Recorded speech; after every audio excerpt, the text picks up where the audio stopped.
राजधानी दिल्ली। रात के 12 बजे थे। रात का सन्नाटा और अचानक दिल्ली, मुंबई, नागपुर में चारों ओर फोन की घंटियां बज उठी। राजभवन मौन था, संसद मौन थी, राष्ट्रपति भवन मौन था। हर कोई कश्मकश में था। शायद कोई बड़ा हादसा हुआ था। यह किसी बड़े हादसे या आपदा से कम नहीं था। कोई अचानक हमें छोड़कर चला गया था, जिसके जाने से करोड़ों लोग दुख भरे आंसुओं से विलाप कर रहे थे। देखते ही देखते मुंबई की सारी सड़कें भीड़ से भर गई। पैर रखने की भी जगह नहीं बची थी मुंबई की सड़कों पर, क्योंकि पार्थिव शरीर मुंबई लाया जाना था और अंतिम संस्कार भी मुंबई में ही होना था। नागपुर, कानपुर, दिल्ली, चेन्नई, मद्रास, बेंगलोर, पुणे, नासिक और पूरे देश से मुंबई आने वाली रेलगाड़ियों और बसों में बैठने को जगह नहीं थी। सब जल्द से जल्द मुंबई पहुंचना चाहते थे और देखते ही देखते अरब सागर वाली मुंबई जनसागर से भर गई। कौन था यह शख्स जिसके अंतिम दर्शन की लालसा में जन सैलाब रोते बिलखते मुंबई की ओर बढ़ रहा था? देश में यह पहला प्रसंग था जब बड़े बुजुर्ग छोटे छोटे बच्चों जैसे छाती पीट पीट कर रो रहे थे। महिलाएं आक्रोश कर रही थी और कह रही थी, मेरे पिता चले गए, अब कौन है हमारा यहाँ? चंदन की चिता पर जब उसे रखा गया तो लाखों दिल रुदन से जल रहे थे। अरब सागर अपनी लहरों के साथ किनारों पर थपकता और लौट जाता, फिर थपकता, फिर लौट जाता। शायद अंतिम दर्शन के लिए वह भी जोर लगा रहा था। चिता जली और करोड़ों लोगों की आंखें बरसने लगी। किसके लिए बरस रही थी ये आंखें? कौन था इन सब का पिता? किसकी जलती चिता को देखकर जल रहे थे करोड़ों दिलों के अग्निकुंड? कौन था यह जो छोड़ गया था इनके दिलों में आंधिया? कौन था वह जिसके नाम मात्र लेने से गरज उठती थी बिजलियां? मन से मस्तिष्क तक दौड़ जाता था ऊर्जा का प्रवाह। कौन था वह शख्स जिसने छीन लिए थे खाली कासे इनके हाथों से और थमा दी थी कलम लिखने के लिए एक नया इतिहास?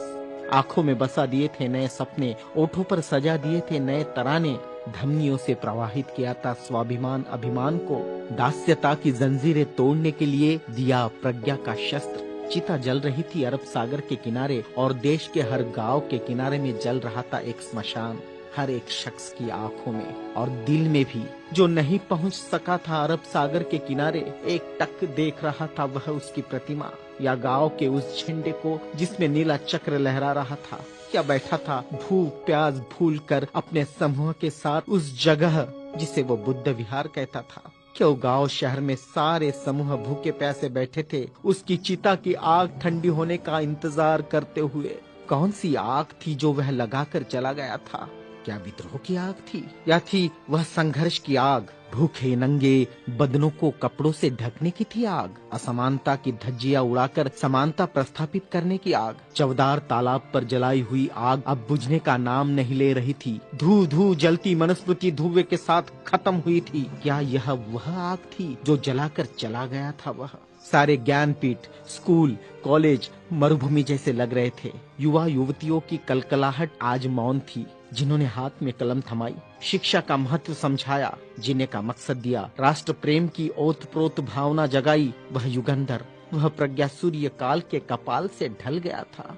जिस प्रज्ञा तेज ने चेहरे पर रोशनियां बखेरी थी, क्या वह अंधेरे में गुम हो रहा था? बड़ी अजीब कश्मकश थी। भारत का महान पत्रकार, अर्थशास्त्री, दूरदृष्टा क्या दृष्टि से ओझल हो जाएगा? सारे मिलों पर ऐसा लग रहा था जैसे हड़ताल चल रही हो। सुबह शाम आवाज देकर जगाने वाली धुआं भरी चिमनियां भी आज चुपचाप थी। खेतों में हल नहीं चला पाया किसान। क्यों? सारे ऑफिस, सारे कोर्ट, सारी कचहरियां सूनी हो गई, जैसे सुना हो जाता है बेटी के विदा होने के बाद बाप का आंगन। सारे खेतीहर मजदूर, किसान असमंजस में थे। ये क्या हुआ? उनके सिर का छत्र छीन गया। वह जो चंदन की चिता पर जल रहा है, उसने ही तो जलाई थी जबरान जोत।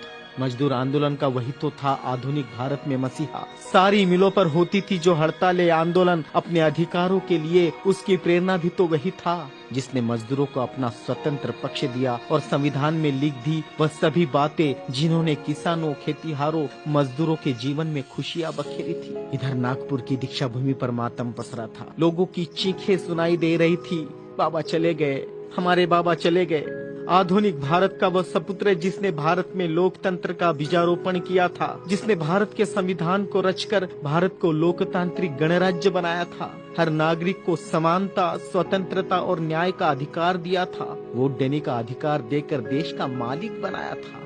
क्या सचमुच वह शख्स नहीं रहा? कोई भी विश्वास करने को तैयार नहीं था। लोग कह रहे थे, अभी तो यहाँ बाबा की सफेद गाड़ी रुकी थी, बाबा गाड़ी से उतरे थे सफेद पोशाक में, देखो अभी तो बाबा ने पंचशील दिए थे।